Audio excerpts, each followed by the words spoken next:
morning, everybody. Welcome to our second class of the 2025 virtual HOA Condo Academy. And I'm seeing a lot of you joining here, so welcome. So happy to have you here today.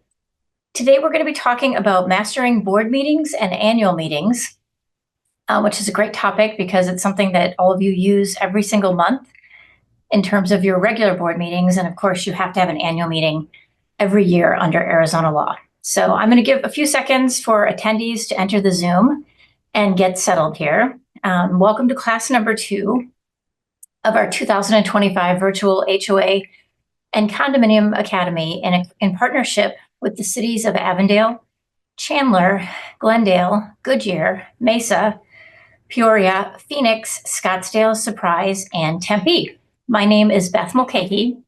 And for those of you who haven't met me before, or maybe you haven't attended our classes before, I am the founder and senior partner of the Mulcahy Law Firm in Phoenix, Arizona.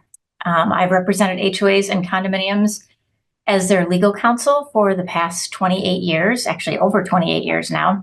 And our firm currently represents over 1,000 planned communities and condominiums in the state of Arizona. I also currently serve on my HOA board and have for many years. In today's class, we're going to provide strategies to you to help you run more efficient board meetings. Also, we're going to be giving you some strategies on how to have a successful annual meeting for your association, including how to increase attendance and also how to use electronic voting at your annual meeting.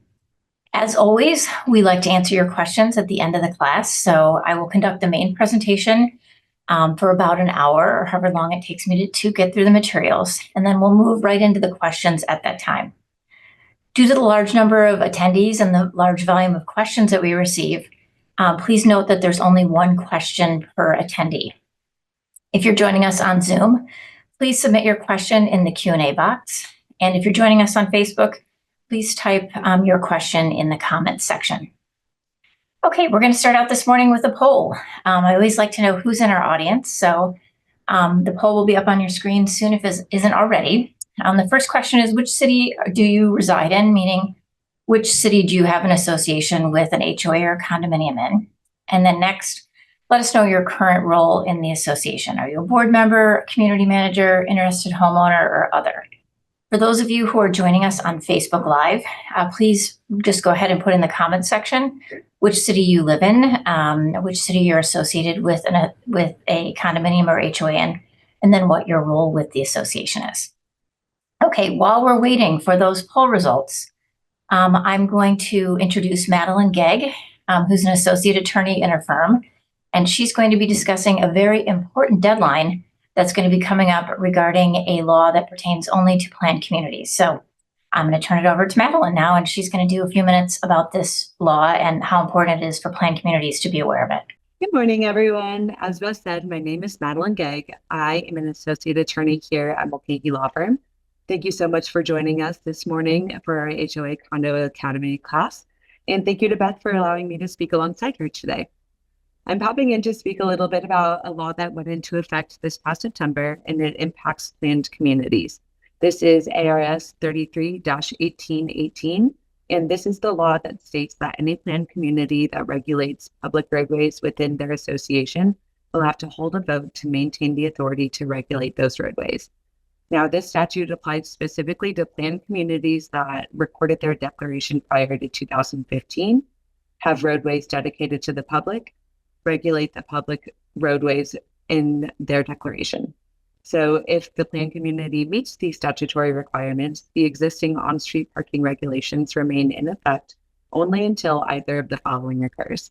So either the association holds a vote no later than June 30th, 2025.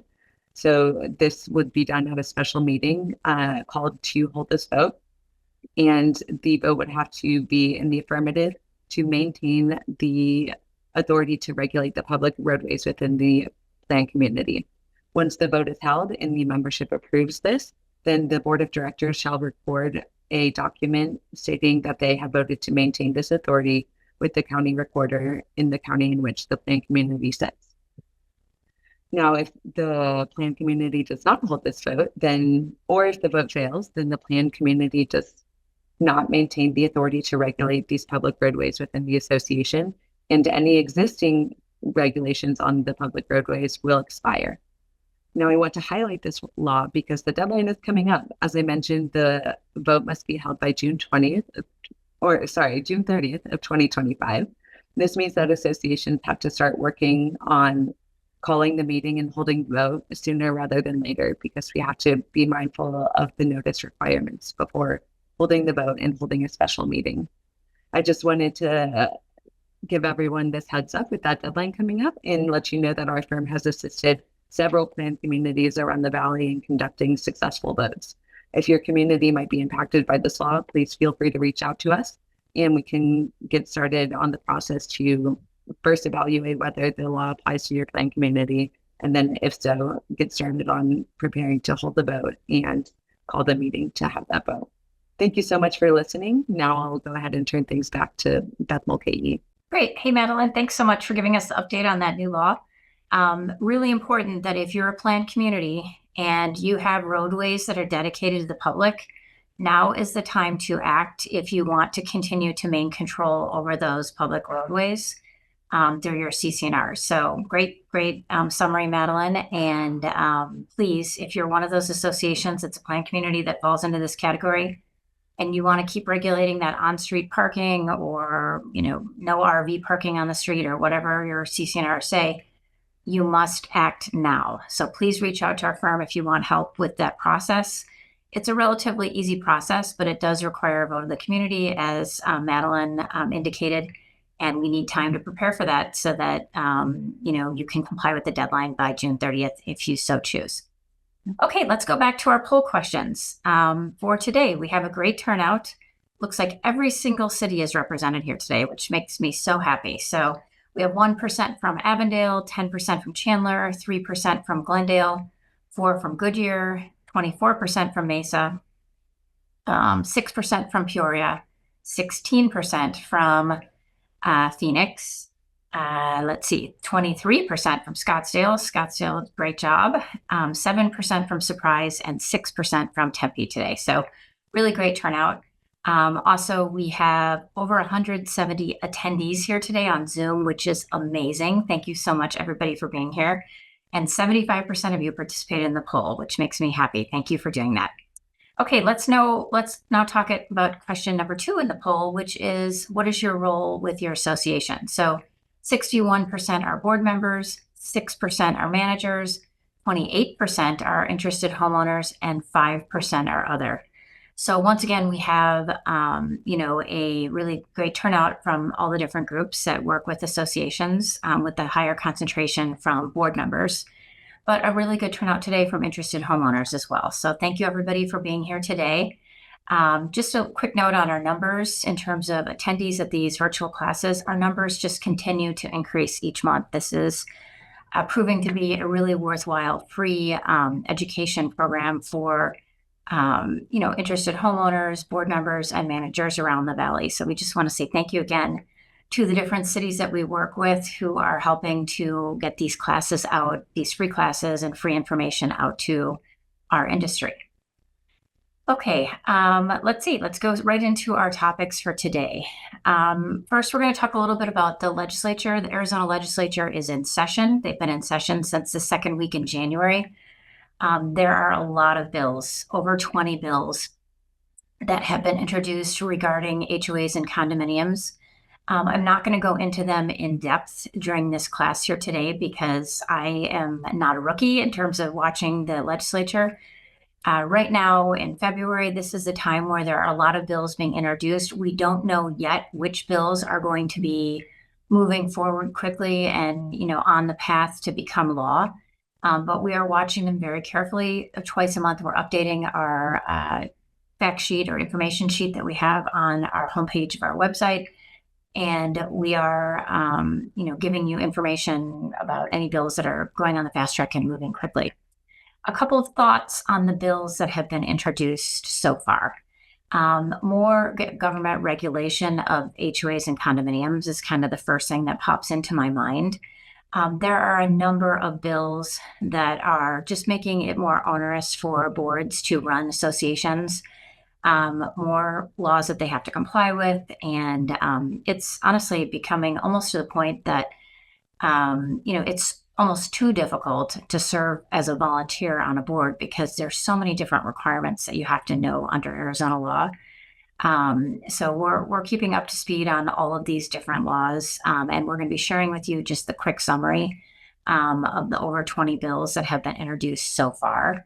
What I would say is don't stress out at this point. There are a lot of bills. There are some outlier bills that are really strange and, kind of have a lot of requirements for boards and HOAs.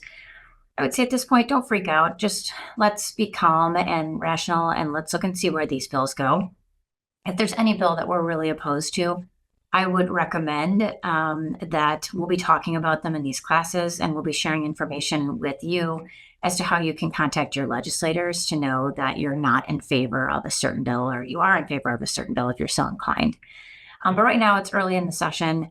I would say a lot of these bills will start moving in late March, April, and we'll be right here letting you know which bills to keep an eye on and which ones are likely to pass this year. Okay. And there were 3 new bills that were introduced just in the past week that we've now added to our list as well, that weren't there when we talked about the bills maybe on our first Friday call 2 weeks ago. Okay, let's move on to our main presentation, which is talking about board meetings and annual meetings and how we can be successful in both of them and master them so that we do a good job and get things done. First, let's talk a little bit about board meetings. We have a great cheat sheet on board meetings that I'd like to share with you. For those of you who may not be familiar with our firm or who this is your first time joining us here today, we have about 65 different cheat sheets on a number of different topics. And so kind of how we create a cheat sheet is we start to hear a question again and again and again.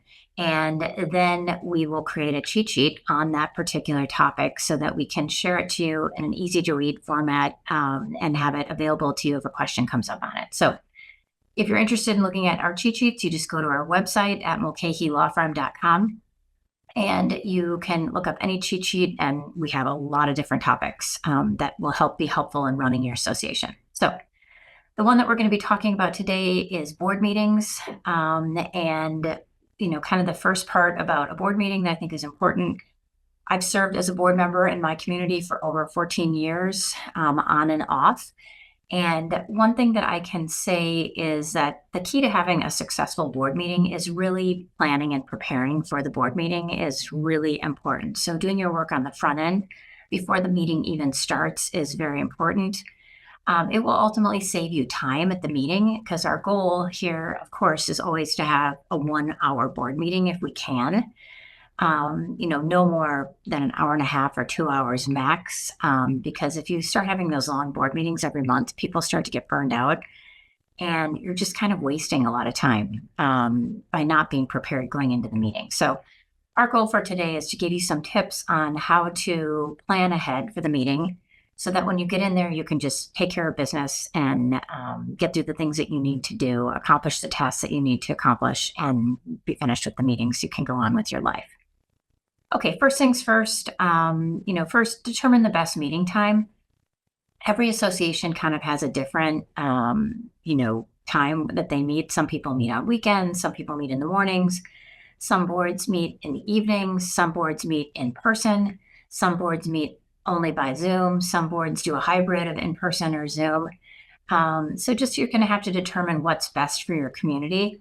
I would say that since the COVID-19 pandemic, we are seeing probably 80 to 90% of our boards meet exclusively via Zoom now. And it seems to be working really well. So some boards still want to meet in person, and that's okay too. Okay, so how do we get ready for the meeting? Well, first you have to give notice of the meeting prior to the meeting starting, and that would be 48 hours in advance of the meeting. We should be posting notice of the meeting and an agenda. The law was amended last year so that you have to post that agenda as well as the meeting notice 48 hours in advance of the meeting. The agenda, some questions that I get are how detailed do we need to be on the agenda? Basically I would say put everything on there that at the time that you're posting it 48 hours in advance. what you're going to be discussing. The typical things that you'll see are going to be like the establishment of quorum, approval of last month's meeting minutes. Maybe you'll have a president's report, a treasurer's report, new business, old business. If you're going to be voting on something like a bylaw amendment, that should be listed. If you're going to be talking about a special assessment, that should be listed. If you're thinking about, hiring a new management company or a new vendor, that should be listed. Sometimes within that 48 hours of you posting the notice, something comes up, like you have a tree that falls in the community, or there's, an accident or something, and you want to talk about it at the meeting. Just go ahead and you can revise the agenda and send it out, even though, you're within the 48 hours before the meeting. That's something that I would recommend as best practices. Or if it's like literally like 2 hours before the meeting, just at the beginning of the meeting, say something came up and we're going to be adding this to the agenda under new business. Don't forget that if you're having a executive session meeting, you have to give notice of the regular meeting, and then you also have to have a separate notice for the executive session meeting. And that executive session meeting needs to indicate which section under the law you are going into executive session to discuss. And so let's give an example. What if you're just having an executive session and you're not having a regular board meeting? You still have to give the 48 hours notice, and we recommend to also post the agenda 48 hours in advance. So first things first, prepare the agenda, prepare the notice of meeting, and get that posted in your community or sent by email or on sandwich boards in your community, whatever you feel is the best way to get the notice out 48 hours in advance. Okay, next step. Check you're going to be complying with Arizona law by doing that. The next step is to be really prepared by having a detailed board packet that is given to the board members at least 24 hours in advance of the meeting. If you can, try to give it a little bit more. Like, I know that I have my board meeting on Thursday this week, and we were fortunate enough to get our board packet on Friday afternoon. So we have, almost a full week to take a look at that packet. That's like superstar status. That's for a master association that I'm on the board for. For my sub-association board, we could improve. I'm usually getting it the night before, which honestly I don't like. I would really much prefer to have it 2 days before, 48 hours in advance of the meeting. Okay, so what does a board packet look like? Usually the manager, or if you don't have a management company, the designated board member, they'll prepare a board packet, and it's going to include a lot of different categories of information. What I recommend is that the board packet match the agenda in terms of, how the meeting's going to run. So it's very easy for the board members to just flip through the board meeting packet, in the same order that you're going in the meeting. So typically what you'll see at the top of the board packet is the agenda. And then the next pages will be just consistent with whatever your agenda says. So usually the first thing you do is approve last month's meeting minutes. And then maybe the next thing is the president's report or the treasurer's report. And then maybe you have some committee reports. All of the supporting documentation for any of those items will be in the packet. So like for the treasurer's report, you're going to have the financials for the association, copies of the bank statements, the check register, maybe a delinquency list, maybe any communications that you've received from owners regarding delinquencies or something, of that nature. Also, same thing, ditto for the president's report and the manager's report. Make sure for the manager's report that it's detailed enough that, the manager's giving you updates on, things that you may have given the manager to do at last month's meeting. So hopefully all the answers to those questions that you raised at last month's meeting will be answered by the manager in this month's meeting. It's helpful to have, like separating sheets in between each category on the agenda in the board packet so that it doesn't just not some big, huge stack of paper. And if you're flipping from, one thing to the next, it's easier either use tabs or use colored paper so that we can see that we're flipping from the president's report maybe to the manager's report. And so, getting that board packet out early is a really successful, smart thing to do. One thing that's really annoying is if people, don't open it until the actual meeting. So if you see that a board member is doing that, maybe the president needs to pull that person aside and be like, hey, we really need you to come to the meeting prepared. Like when we go to approve last month's meeting minutes, you should have already reviewed them. And if you had any comments, you should have already made a notation, in your notes so that when we get to that section in the meeting, that you're ready to vote yes or no, or if you have changes, you're ready to make a motion to amend the minutes. And so that's just pointers to help keep the meeting moving along. Okay, a couple things that we, will suggest. Obviously, bring the board packet to the meeting. Every board member should have that right front and center with them at the meeting. Okay, how do we have the 1 hour board meeting? I mean, I'm not going to lie to you. Some of my associations are really good at having 1 hour board meetings, and then other ones, they just really struggle with getting business done. I know I'm on two different boards, two different HOA boards, a master board and a sub board. And one of my boards, we have like clockwork 1 hour meetings. And then the other board, we kind of flounder a little bit. And I really think the difference between those two meetings, and this is just kind of like a little secret or a recipe, is that the president is really running the meeting tight and efficiently. In one of the associations, the president is doing that. In the other one, they just kind of let everybody do what they want a little bit. And there's no going back to the agenda. Let's get back to the agenda now. Or, okay, I think we've talked about this enough. Let's call for a vote. So the president really needs to be like the conductor in the symphony or the ringleader in the circus. Probably not a good example of the circus, but, that person really needs to be looking at how this meeting is running. And one thing that I 100% suggest is that I think that the agenda should have times on it. We should have it be using a timed agenda. And basically what that means is that, like we say, the meeting's going to start, like, let's give an example. My meeting is going to start at 8:15 in the morning. And from 8:15 until 8:20 or 8:25, we're going to have a homeowner forum.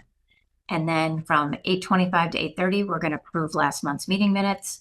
And then 8:30, we're going to have a 10-minute board president report. And then at 8:40, we're going to have a 10-minute treasurer's report. And at 8:50, we're going to have the manager's report. And, maybe at 9 o'clock, we do new business. 9:15, we do old business. And the meeting's over. It's an hour. And so you stay within those timelines as you're discussing each section.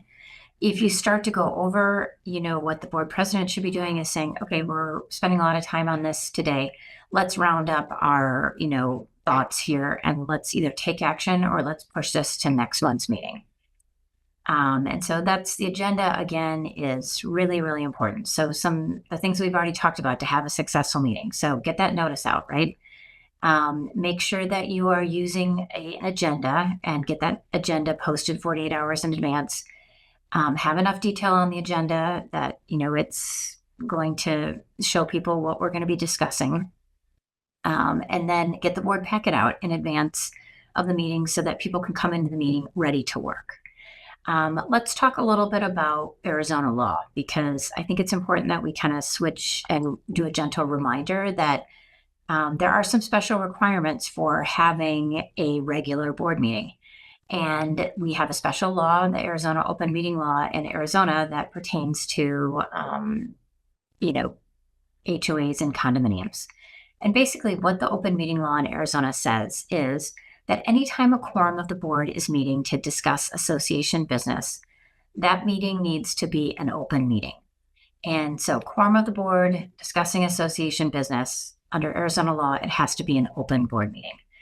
We already talked about the notice. You've got to give 48 hours notice. You have to post the agenda 48 hours in advance.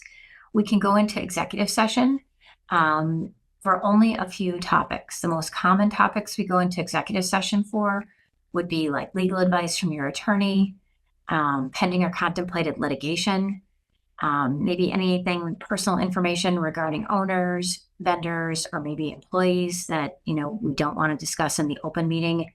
When we're talking about job performance or compensation of employees or independent contractors. And then we also can go in for discussion of the unit owner's appeal of any violation or penalty imposed by the association unless the owner wants that put into the open session. So really there's very, few categories that we can go into executive session for.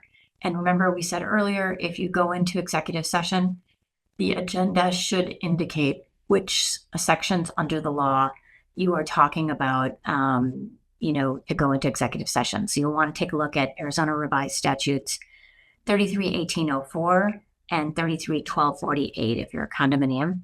And you need to cite the section specifically in those laws that you'll be discussing in executive session in the agenda and the meeting notice for your association.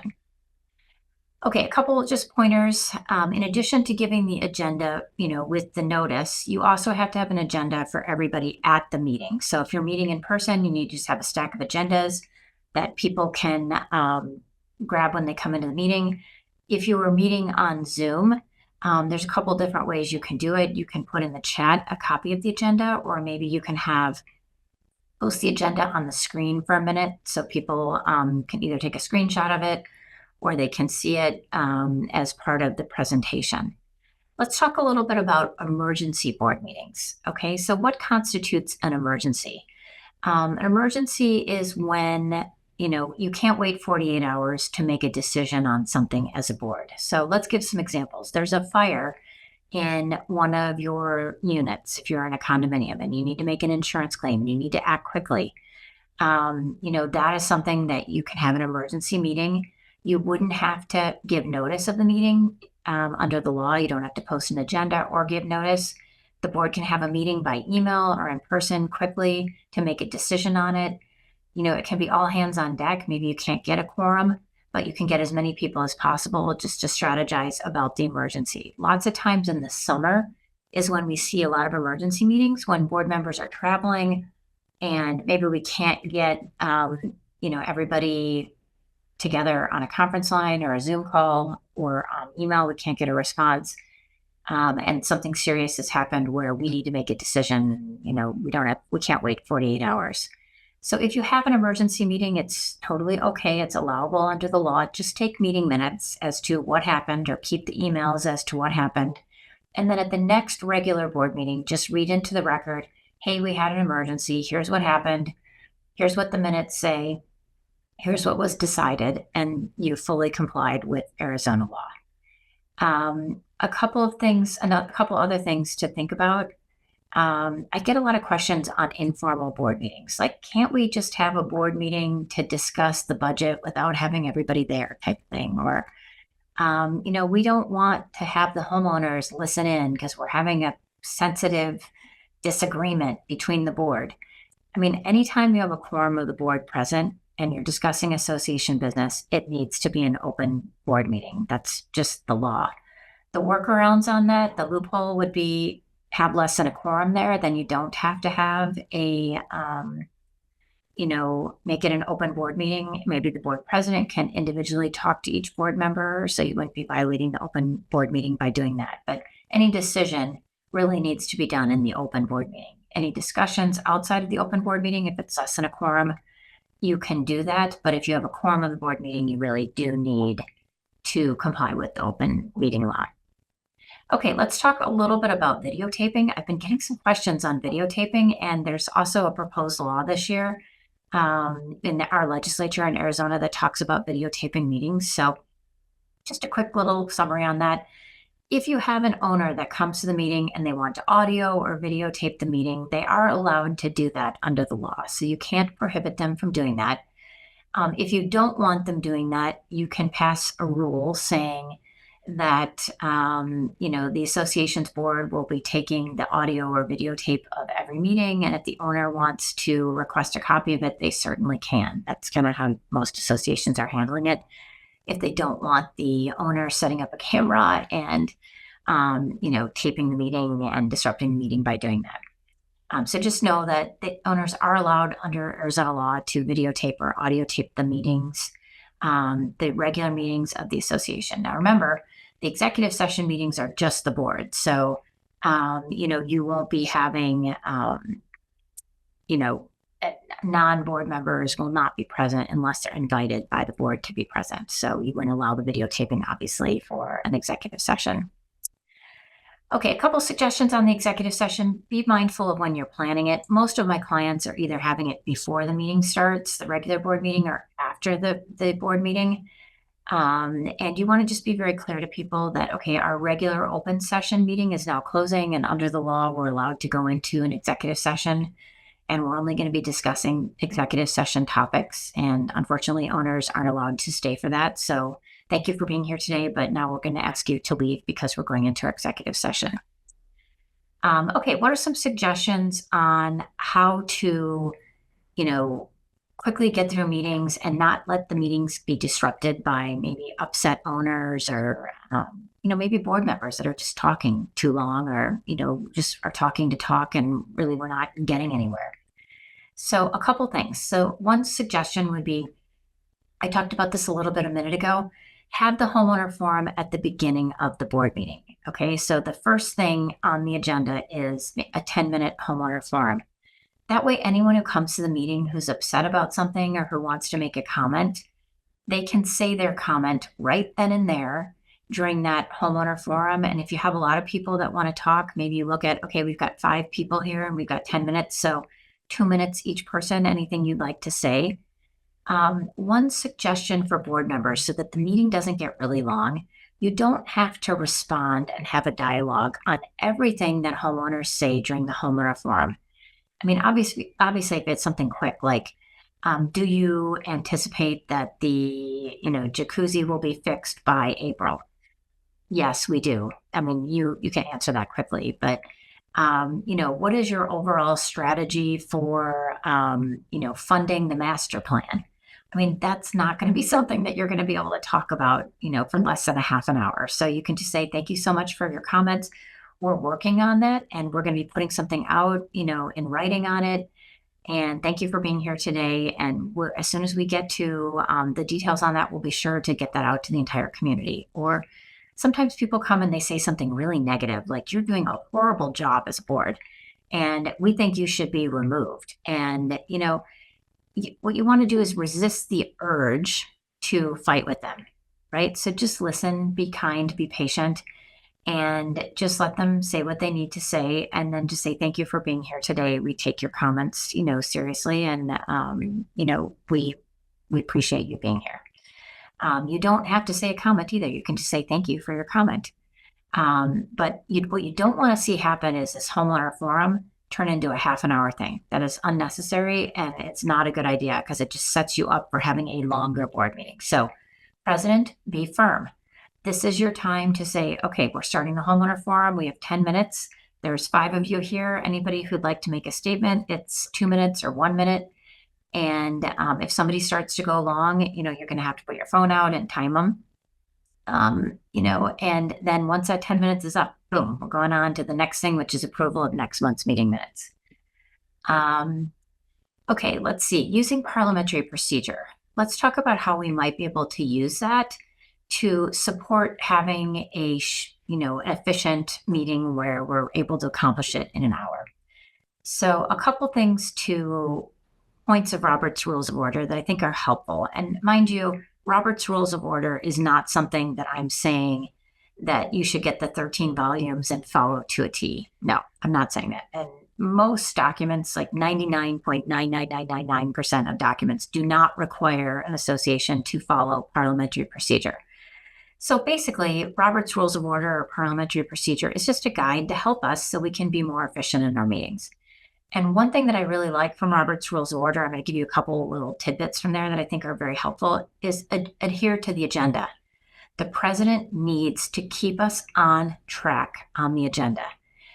We cannot be going off on side tangents, gossiping, talking about something that's not on the agenda during the meeting. So you want to have an efficient 1-hour board meeting, you must stay on track with what's on the agenda.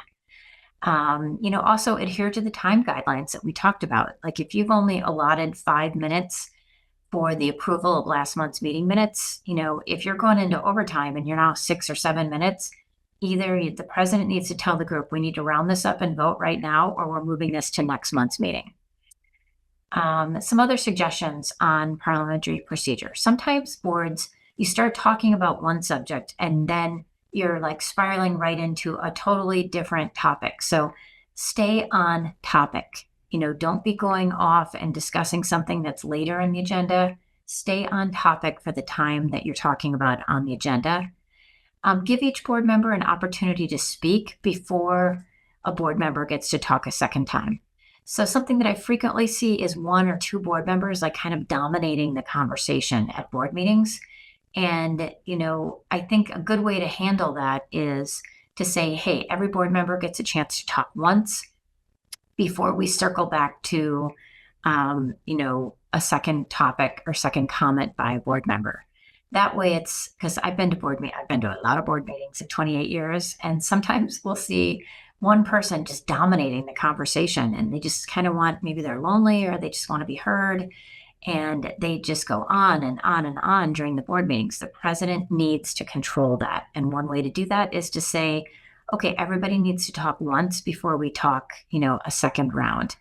And if it gets really bad, what you could do is have the group decide if we're even going to have a second round of board discussions, right? I hate to say this because I don't like to see having to do this, but maybe even putting time limitations on how long the board can talk on issues if you have one board member who's taking like 30 minutes to make his comments or her comments. Let's see, speak only when recognized by the chair. So we don't have like a free-for-all of people yelling and screaming. Address questions and comments to the chair, so that it's not just like a free-for-all of everybody screaming and yelling questions and comments. And then remember that you should be deciding things at your board meetings by making a motion. Somebody makes a motion, somebody seconds it, there's discussion, and then there's a vote. So, I know most board meetings, they usually have the discussion and then you get to the motion and then the second, and then maybe you have a little short discussion things at a board meeting. So, president vote, or can the president second a motion? My feeling is rights when they become the president. I guess some people argue that, well, the president should be like neutral. I don't really think this is like a neutral thing. This is not like, anything personal here. We're running a business, we're running the association, and they should be allowed to vote, in my opinion, and they should be allowed to make motions or seconds. Okay, what are some tips to keep the meeting moving? So we're really aiming towards having an efficient 1 hour meeting or 90-minute meeting. So board members, be on time, and if you're always running late from work, maybe we push the meeting start time back 15 minutes so that it accommodates everybody in traffic. The president should just effectively start and guide the meeting pursuant to the timed agenda. Again, the timed agenda is very, very important to having an efficient meeting. Board members need to look at their board packet before the meeting so that they're ready to go at the meeting. We kind of talked about all of these things today. Now let's talk about keeping the meeting moving while we're actually in the meeting. Keep these discussion focused on association business. Avoid irrelevant side topics, avoid gossiping, stay on task during the meeting. Keep the discussion focused, on if there's an issue in your association, discuss the issue, but we also should be pre-thinking it, so have the solutions there as well. So one thing that we find with associations is we go into a meeting, we discuss the problem ad nauseum, but we never have the solution. So one thing that I really like doing in our association where I live is if there's a problem, we ask the manager to bring at least 2 solutions to the problem to the meeting. We don't want just the problem, we want the problem and then 2 or 3 good solutions to fix the problem so that we can act at that meeting. Otherwise, you talk about the problem at one meeting and then, then you talk about it again at the next meeting. And then next thing you know, it's fallen off the agenda. Everybody forgot about it. So be a do it now board. If you have a problem, have the manager pre-think and give you a couple solutions. So when you go into the meeting, bam, you've got it done. You've got the problem. Now you're voting on the solution. Okay, conflict at a board meeting.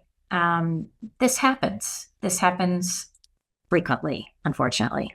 So there's a couple different kinds of conflicts. There's board member conflict, and then there might be homeowners that are upset with the board, and there might be some conflict related to that. So First things first on board member conflict, if you really have a situation where your board is like dysfunctional, where you can't, you're unable to, get business done because there's so many personality conflicts on your board. What I really am going to recommend to you is think about having a boot camp where our firm comes in and talks with you. And we talk about different personalities and different personality types and how that may be influencing some of the difficulties you're having.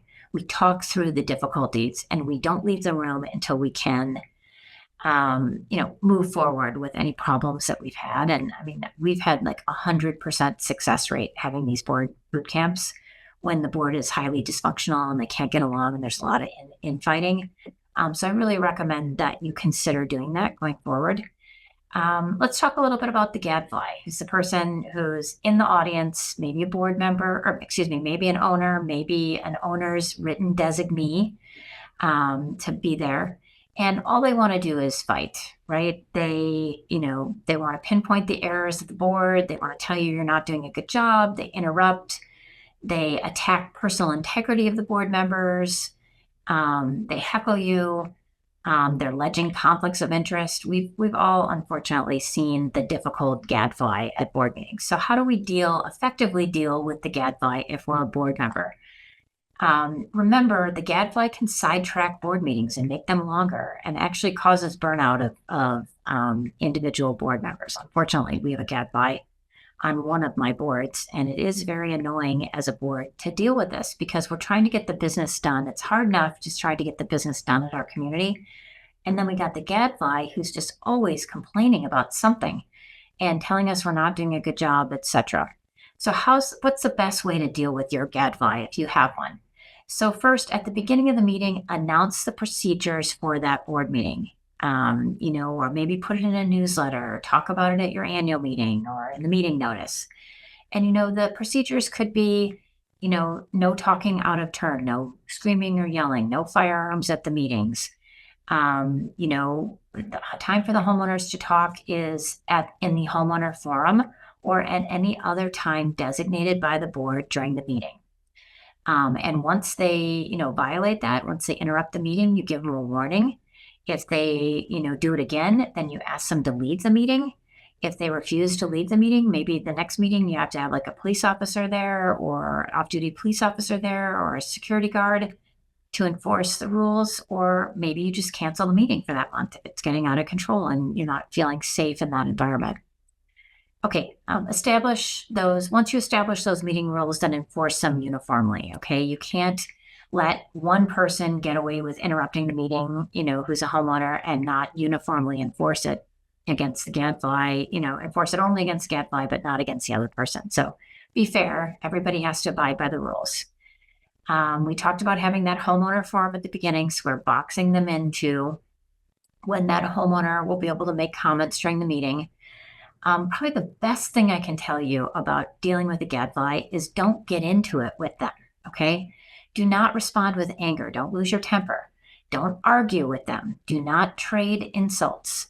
For a Gadfly, they get energy from getting under your skin.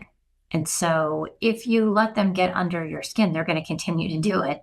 And they're going to continue to come to every board meeting and be a problem. So, really the best way to handle it is be nice, be professional, make sure they're following the meeting rules so they can't be talking out of turn. If they come into the homeowner forum and they're just really rude and obnoxious and saying all kinds of crazy things, just say, we appreciate you being here and thank you for your comment and move on. Don't give them any energy by saying, well, you've got that wrong and we're volunteers and you have no idea how much time I put into this. That's not going to work.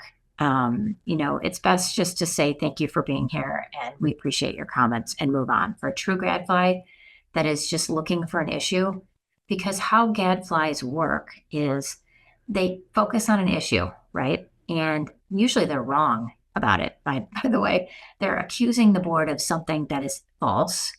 And then the board bends over backwards to show, this is false and here's the evidence. And the Gadfly never apologizes. They never, they don't acknowledge that the board is right and they've proved it to them. They find a new issue and then they just do the same thing over and over and over again. And so if you're in that, kind of difficult situation, recognize you're not alone. This happens in associations. And so with the Gadfly, at a certain point, you just have to take what they're saying at face value. And, you don't have to spend a ton of time rebutting or refuting things. You can just say, thank you for your comment. Now, if they make a records request, under Arizona law, we do have to comply with the records request and provide them the information. But we're not required to give them a summary of something, can you give me a summary of, I don't know, the past 10 years budgets? Were we on budget for 10 years or not? We don't have to do that. We don't have to analyze data and give them the answer. And so just knowing that there are some, hard stops on things. And one of them is you don't have to respond to every single comment that they make. In fact, it's probably better just to shut it down unless it's a records request. Be nice and just say, thank you for your comments. Appreciate you being here, and go on to the next person. Okay, so those are some really good tips, I think, to help you have that 1 hour board meeting. I wish you all the success in having those board meetings. I know that it's something that you're doing probably every month or almost every month in your community. And if you're dreading going to the board meeting, that's a sign to me that, okay, we're in the burnout zone. And so we really need the president of the association to step up and to run a really tight and efficient meeting so we don't have people feeling that way. And I think we've given you some great tips today that will help you do that. Okay, let's move on and talk about annual meetings. So under Arizona law, you are required in Arizona to have an annual meeting every year for your association. Right now, we're in what I'm going to call annual meeting alley, which is kind of like January till like the beginning of May is when most of our clients are having their annual meetings. So we're seeing a lot of annual meetings or attending a lot of annual meetings over the next 5 months. We have 2 great cheat sheets that I would really recommend that you take a look at to prepare for your annual meeting this year. One is a board meeting checklist and annual meeting tips. And then a second one is how to conduct a successful annual meeting. Annual meetings are actually surprisingly, there's a lot of planning, just like a board meeting, but they generally are not that difficult to run. But there is planning, and there are some special laws that you need to be aware of. Okay, so first thing, typically the bylaws of your association will talk about what the requirements are for your annual meeting, like when it occurs. Typically it's the same time every year. And remember that the purpose of the annual meeting is going to be the main purpose is to elect the directors of your association to run the affairs of your association, and also to give an overview to the membership of, the budget for the upcoming year, what the financial status of the association is, some things that are positive that are happening in your association, some challenges that you may be trying to overcome as a board. This is just a really good time for the board to show the owners, hey, we've got control of the issues here and we're doing a good job for the community. Some things that you can do, you just need to plan ahead for the annual meeting. If you have a management company, the management company is typically handling a lot of this for you. So, it depends on how do we get candidates. So some associations have what we call a nominating committee, and they solicit candidates. Some associations send out a notice to the membership and say, hey, our annual meeting is going to be in April, and we're looking for candidates to serve at our community. And if you're interested, submit this bio. If you don't have anybody that volunteers at this point to serve on your board and you need more board members, look to your committees. Maybe somebody on a committee might be interested in serving on the board. Look to your neighbors, and see, has anybody come to a meeting that would be a board person, and give them a call and ask if they'll volunteer. If you can't get anybody to serve on your board, our firm does a letter to the community that explains, like, hey, we can't find a member to serve on our board, or we can't find multiple members, or maybe we can't even find anyone to serve on the board. And we kind of talk through what are the steps that happen if we don't find somebody who will serve on the board. And ultimately, probably the most serious thing that can happen is that a receiver is appointed. So we kind of outline that in our letter. And I cannot think of one time where we didn't when we sent the letter where we didn't get somebody to volunteer for the board. So keep that in your back pocket as something that might be helpful to your association if you can't find somebody to serve on your board. Okay, so we've got the candidates now. We asked for candidates. Hopefully you have people who are willing to run for the board. The next step is really we have to provide notice and an agenda 10 to 50 days in advance of the annual meeting. So basically what happens is you can either give the notice of the annual meeting in person, which is unlikely. Most people aren't doing in person unless you have very few members in your association, or by US mail. And so it's, you're going to have to plan this out because you have to do it not less than 10, not more than 50 days. So there's like a 40-day window that you can send out your notice of meeting and your agenda for the annual meeting. As you get closer to the annual meeting, after that notice goes out and the agenda and the ballot should be in there as well for the annual meeting, you should be kind of monitoring where are we in terms of getting a quorum for the annual meeting. Our goal is to have a quorum so that we can conduct business. So when we're helping with an annual meeting, we are, logging the ballots when they come back in and determining how close we are to having a quorum. We're following up with owners who haven't voted yet to ask them to please return their ballots. We're reminding owners to return their ballots and that the annual meeting is coming up. Okay, so now we're at the stage where we've sent the notice out, we've sent the ballot out, the ballots are being returned to our office. Now we got to get ready for the actual game day of the meeting. And there is a lot of preparation that goes into game day. One thing I'm going to mention, just because it's happened to me a couple times in 30 years, is sometimes I'll be going to an annual meeting and I show up at the library or I show up at the school and oops, nobody confirmed the room, or there's some sort of a mix-up about where we're supposed to have the annual meeting. So the manager or the board member, you should be calling at least 3 days in advance, confirming everything, confirming that the cell phone number of somebody at the school or the church or the, library in the event that, we get there and the door is locked type of thing. So kind of pre-think your plan B, because you don't want to have the annual meeting in the parking lot because there's been some sort of a meeting room screw up.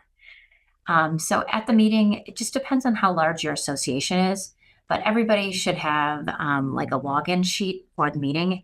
The board, should have that done. Typically, the manager will prepare it. There's a desk usually at the entrance of the annual meeting. And if owners have already returned their ballot by absentee ballot, when they come to the desk, we say, did you return your ballot? If they say yes, and they just go right into the meeting because we've already counted them towards a quorum. If they haven't returned the ballot, then we check them in and give them a ballot in person. We are required under the law to give a ballot in person if somebody wants one, if they show up at the meeting, so that we are required to do that. If it's like a mega meeting where you've got like over 2,000 members and it's going to be high participation, you might want to have multiple sign-in desks like A through L, M through T, T to Z, 3 different desks so that it's very efficient. If you have a lot of people coming, you may also want to have what I call like a roaming person to help. So if there's people in line, you can say, hey, did you return your ballot? If they said yes, then you just get them out of the line and send them in the meeting to have some refreshments before the meeting starts. What you don't want to have is have like a really inefficient check-in where it's now going to make the annual meeting start late. So you want to really pre-think, how can we do this so it's really efficient when people get here? They can just get in line quickly if they need to get a ballot or, move into the meeting. Okay, so having a plan for the check-in and having that sign-in sheet, very important. Hopefully when you're going into the annual meeting, you're already going to have a quorum because you've already done the follow-up that's necessary. But if you don't, you're going to have to count before the meeting starts to see if you have the requisite number of quorum to actually have the meeting. In terms of how the meeting runs, typically there's like a social time from, let's say, the annual meeting starting at 6, maybe from 5:30 to 6. There's maybe some refreshments just to kind of get people there early and have a little community spirit. And then, basically then the meeting starts on time, right at 6. Very important. Most of the boards that we work with have a PowerPoint where they go through the different slides for the association. Some don't if they're smaller, or maybe the room doesn't, facilitate having a PowerPoint. That's fine too. There's typically handouts that are given to the owners. Typically the last year's meeting minutes are mailed out before with the notice and the agenda and the ballot, but you may also have an extra copy of those there. The financials typically are handed out. Another copy of the agenda will be there at the meeting. And basically then you just go through the agenda. And what we typically say at the beginning of the annual meeting is, okay, there's going to be a homeowner forum at the end of the meeting.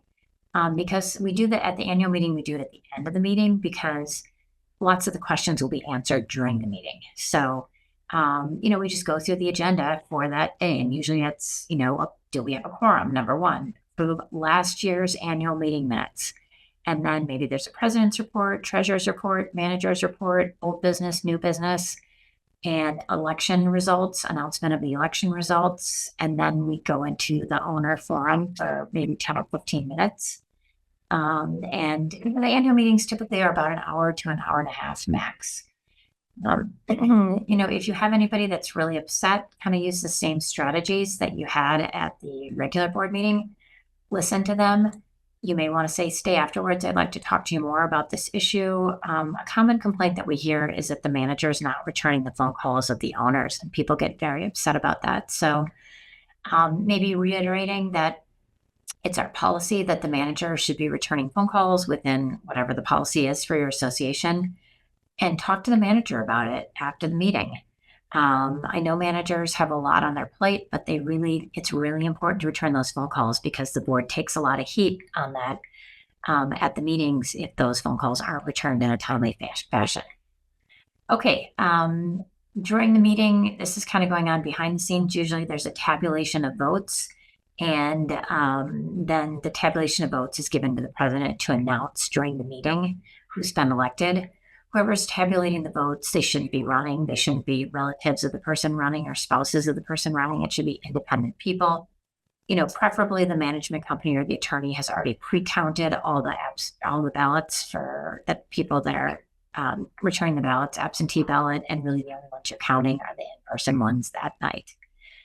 And really, that's kind of the gist of how to run a successful annual meeting. A couple of just tips to increase attendance. Sometimes we have difficulty getting a quorum at an annual meeting, so I'm going to mention these. Keep pumping out information about the annual meeting well in advance of the meeting. So sending out reminders in addition to the notice and the agenda for the meeting is really important. Also following up after the ballot's sent out, getting the list of who's voted and who hasn't voted and continuing to follow up with those who haven't voted, 4 or 5 times if you really need the quorum is necessary, and just emailing them. You may even spend the money to send a second mailing if it's really important, but email is usually how we do it. Have a social event. We talked a little bit about that in conjunction with the annual meeting.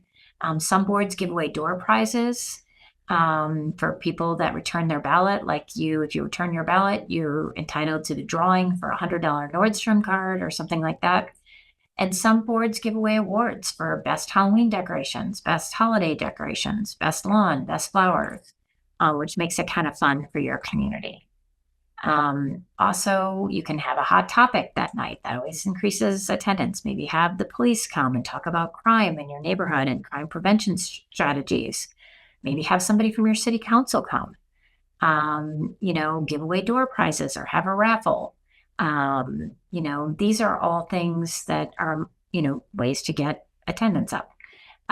Acknowledge and thank all volunteer association members who have contributed. Very important. You don't want to forget thanking the people that have served your community and helped throughout the year. Okay, let's talk a little bit about online voting and virtual meetings briefly. Online voting is allowable under Arizona law. There's a couple different ways to do it. You can use a separate company like HOA Vote Now. Is a company that's been doing a lot of meetings recently in Arizona, but there's 3 or 4. I'm not promoting anybody. I'm just saying I'm aware that company's doing them and they've done a good job.